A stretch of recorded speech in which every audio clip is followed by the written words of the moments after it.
بسم اللہ الرحمن الرحیم۔ محترم ناظرین، السلام علیکم۔ اس بات پر تمام ابراہیمی مذاہب کا اتفاق ہے کہ اللہ رب العزت نے اپنے دست قدرت سے حضرت آدم علیہ السلام کو پیدا فرمایا اور انہیں جنت میں داخل کیا۔ کچھ عرصے بعد آدم کی دلجوئی کے لیے اللہ نے آپ کے بائیں پسلی سے اماں حوا کو پیدا کیا اور دونوں بہشت میں رہنے کے بعد اس زمین پر تشریف لائے۔ اس طرح آج دنیا میں آباد تمام لوگ حضرت آدم و حوا کی اولاد ہیں۔ لیکن جوز مائتھولوجی میں تاریخ انسانی کی ایک مختلف کہانی ملتی ہے جسے سن کر ہر شخص حیران رہ جاتا ہے۔ دراصل یہودیوں کی مقدس کتاب تلمود کے مطابق حضرت حوا آدم علیہ السلام کی پہلی بیوی نہیں تھی، بلکہ ان سے پہلے ایک عورت کی تخلیق ہوئی تھی جس کا نام لیلت تھا۔ لیلت خصوصیت اور مرتبے میں آدم کے برابر تھی، کیونکہ زمین سے فرشتوں نے جس مٹی کو لایا تھا اس مٹی سے آدم کی تخلیق ہوئی اور اسی مٹی کے بچے ہوئے حصے سے لیلت کو پیدا کیا گیا۔ اس طرح آدم اور لیلت دونوں جنت کے ایڈن نامی باغ میں رہا کرتے تھے۔ آدم اور لیلت کے درمیان اول دن سے ہی اختلاف پیدا ہو گیا، کیونکہ آدم کا ماننا یہ تھا کہ وہ لیلت سے بہتر ہیں اور جنسی اعتبار سے لیلت کا درجہ ان سے کم ہوگا، جبکہ لیلت ہر صورت اسے تسلیم کرنے کے لیے تیار نہ تھی اور وہ خود کو آدم کے برابر خیال کرتی تھی۔ لہٰذا اس برابری کی لڑائی میں دونوں کے درمیان شدید اختلاف پیدا ہوا اور دونوں ایک ساتھ نہ رہ پائے۔ آخر کار ایک دن لیلت نے شیطان سے کچھ اسم اعظم سیکھے اور ان کا ورد کر کے جنت سے اڑ گئی۔ آدم نے خداوند سے فرمایا، اے خداوند، وہ عورت جو تو نے میرے دل بہلانے کے خاطر دی تھی وہ بھاگ گئی ہے۔ لہذا خداوند نے 3 فرشتوں کو لیلت کی تلاش میں روانہ کیا۔ فرشتوں کو لیلت ایک سمندر کے درمیان غوطے لگاتے ہوئے دکھی، لہذا انہوں نے اسے واپس چلنے کو کہا، لیکن لیلت نے چلنے سے انکار کر دیا۔ لیلت کے جانے کے بعد خداوند نے آدم کے بائیں پسلی سے ایو یعنی بی بی حوا کو پیدا فرمایا اور دونوں خوشی سے جنت میں رہنے لگے۔ کہتے ہیں کہ جب لیلت کو یہ پتا چلا کہ جنت میں آدم اپنی دوسری بیوی حوا کے ساتھ آرام و آرائش کی زندگی گزار رہا ہے تو وہ بہت بے چین ہوئی اور اس نے یہ ارادہ کر لیا کہ وہ آدم و حوا کو بھی جنت سے نکلوا دے گی۔ لہذا اس نے ابلیس کے ساتھ معاہدہ کر لیا اور ابلیس کے کہنے پر ایک سانپ کا روپ دھار کر جنت میں داخل ہوئی۔ وہ حوا کے پاس گئی اور اسے بہکایا کہ اگر وہ ایک خاص قسم کی درخت کا پھل کھائے گی تو ہمیشہ زندہ رہے گی۔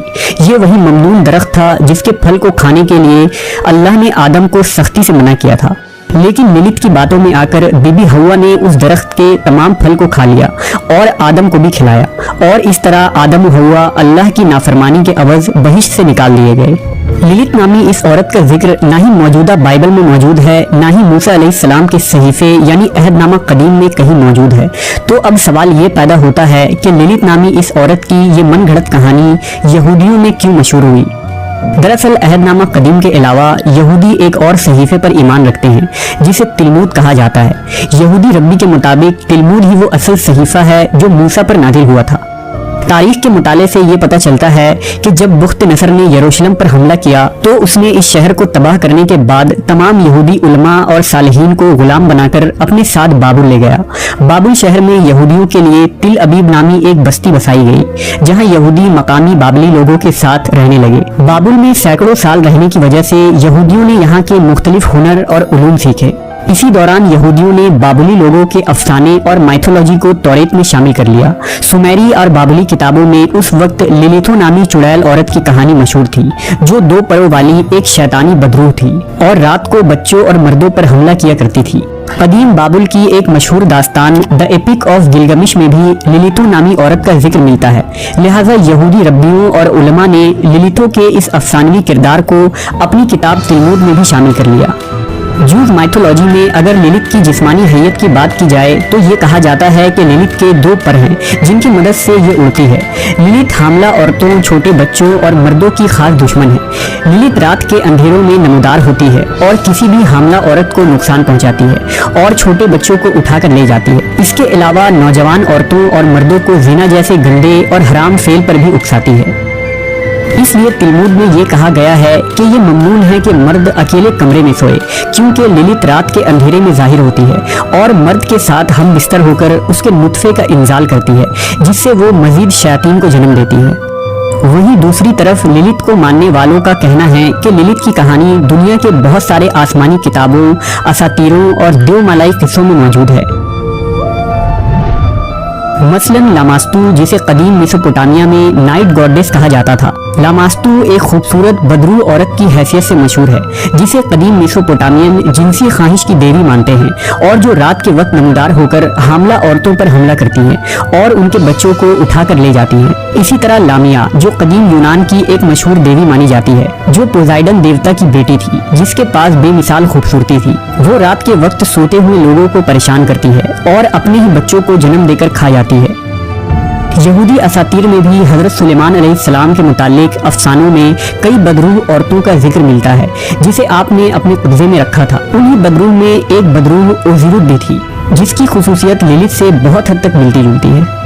اسی طرح کے ایک بدروح عورت کا ذکر ہندو مذہب کے اساطیروں میں بھی ملتی ہے جسے یاکشنی کہا گیا ہے جو ایک طاقتور مخلوق ہے، وہ تمام شیاطین سے اوپر بتائی گئی ہے۔ تنترا لوگ اکثر یاکشنی کی پوجا کرتے ہیں اور اس سے طاقت حاصل کرتے ہیں۔ یاکشنی رات کے وقت سوتے ہوئے سادھوؤں کے پاس آتی ہے اور ان کے ساتھ ہم بستر ہو کر سادھوؤں کے دماغ پر حاوی ہو جاتی ہے۔ اسی طرح قدیم عرب لوگ اسے کورہینیا کہا کرتے تھے، جبکہ نیٹو امریکن لوگ بھی ایسی شیطانی صفت عورت میں یقین رکھتے تھے جو آدھی عورت اور آدھی جانور نما مخلوق تھی اور جنگل میں کبھی کبھار دیکھنے کو ملتی تھی۔ کہتے ہیں کہ آدم سے الگ ہونے کے بعد لیلت ابلیس کے خاص ساتھیوں میں شامل ہو چکی تھی، اس لیے اہل یہود اور شیاطین فرقے کے لوگ جنہیں قبالسٹ بھی کہا جاتا ہے، یہ لوگ جادو ٹونے اور سفلی علم سیکھنے اور سکھانے کے لیے لیلت کی پوجا کیا کرتے ہیں۔ دور عہد وسطیٰ میں دنیا بھر کی چڑیلیں طرح طرح کے سفلی عملیات کر کے لیلت کو خوش کرنے کی کوشش کیا کرتی تھیں، جس میں وہ جانوروں کی بلی دے کر اور اپنا خون لیلت کو چڑھا کر اس سے جڑنے کی کوشش کرتی ہیں۔ سال 1899 میں چارلس لیلینڈ نے ارادیا اور دا گاسپل آف ویچرز نامی کتاب کی تصنیف کی جس میں ارادیا نامی ایک شیطان صفت عورت کا ذکر ملتا ہے جو اس زمین پر آ کر کالے جادو اور سفلی علم لوگوں کو سکھاتی ہے۔ چارلس نے لیلت کو ہی ارادیا کا دوسرا نام قرار دیا ہے اور بتایا ہے کہ چڑیل اور قبالہ علم کے ماہرین قدیم زمانے سے ہی لیلت کی پوجا کرتے آئے ہیں جو اس کائنات کی قدیم ترین مخلوق ہے۔ اس میں کوئی شک نہیں کہ لیلت کا یہ کردار اور اس سے جڑی تمام باتیں صرف اور صرف قصے، کہانیاں اور خرافات ہیں، اور آج بھی اہل یہود لیلت کو ہی حضرت آدم علیہ السلام کی پہلی بیوی سمجھتے ہیں۔ لیکن اگر لیلت کی کردار میں کوئی حقیقت ہوتی تو قرآن مجید میں اس کا کوئی ذکر ضرور موجود ہوتا۔ قرآن مجید اس موضوع پر صاف نظریہ پیش کرتا ہے کہ پہلے آدم علیہ السلام کی تخلیق ہوئی اور پھر بیوی حوا کی، اور اس طرح بنی نوع انسان اس جوڑے سے وجود میں آئے۔ اگر اس دور جدید کی بات کی جائے تو لیلت کو ایک ایسی عورت کے طور پر پیش کیا جاتا ہے جو عورتوں کی آزادی کی علم بردار ہے، جبکہ یہ بات عقل کے بعید ہے کہ ایک شیطان کو اس قدر اہمیت دی جائے۔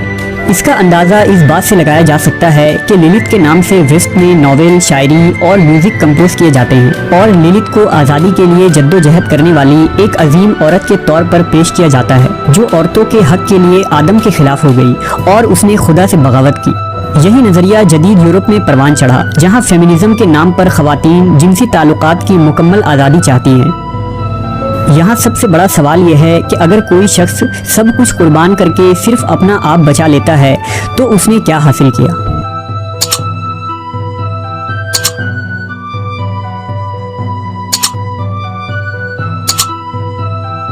اللہ اللہ اللہ اللہ اللہ اللہ اللہ